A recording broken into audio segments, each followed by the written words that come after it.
A new study indicates that BMI doesn't mean much, but what does mean a lot is where your fat is stored. This is a recent study done by researchers in Canada, and what they did is they looked at the respondents who had BMI scores at a certain number, and then those who had fat deposited mostly around their midsection, so their mid-abdomen. We found that the group of patients that actually has the highest risk of dying were precisely the patients who had normal BMI.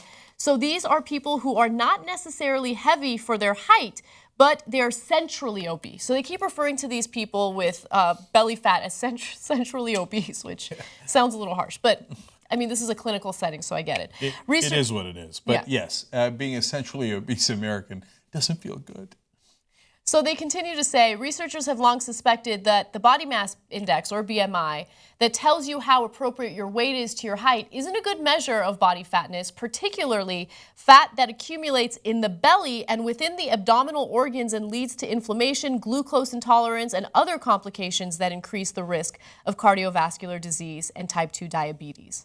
So I'm going to give you the numbers in a second, but it's incredible because, again, if you are considered overweight, according to your BMI, but you have what's called the pear shape, where your thighs are really big, you might have thick arms or whatever. As long as you don't have the majority of the fat stored around your midsection, you could be much healthier than someone who has a normal BMI, but has all the fat stored around their stomach. This story is an absolute disaster for me because there's no ands or buts about it. I am centrally obese, okay? So my arms are fine.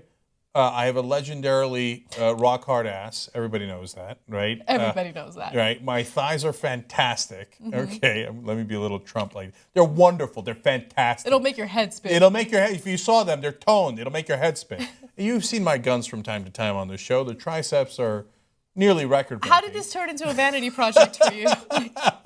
But the midsection could use some work. And so all my fat is stored in my stomach, which it turns out is super unhealthy. And that's just the way my body is. I don't know why. I mean, there's really nothing you can do in terms of how fat is stored in your body, right? And the thing that sucks is there's this misconception that if you work out a specific part of your body, then you're going to lose weight in that part of your body, and then the rest of your... No, it doesn't work that way. It doesn't work that way. It drives me crazy when people think that. I have the same body type as you. If I were to gain weight, it goes immediately to my midsection, and it sucks, right? Anyway, so let me give you the numbers. For a man with central obesity and normal BMI, the mortality risk was double that of those who were overweight or obese based on BMI alone. For women with central obesity and normal BMI, the mortality risk was nearly 1.5 times greater than for those with a problematic BMI, but without fat concentrated in the middle. So I don't want people to get me wrong. We're not saying here there's nothing you could do about your body fat if it's centrally located. Sure, you could eat less, you could exercise more, like anyone would to lose weight.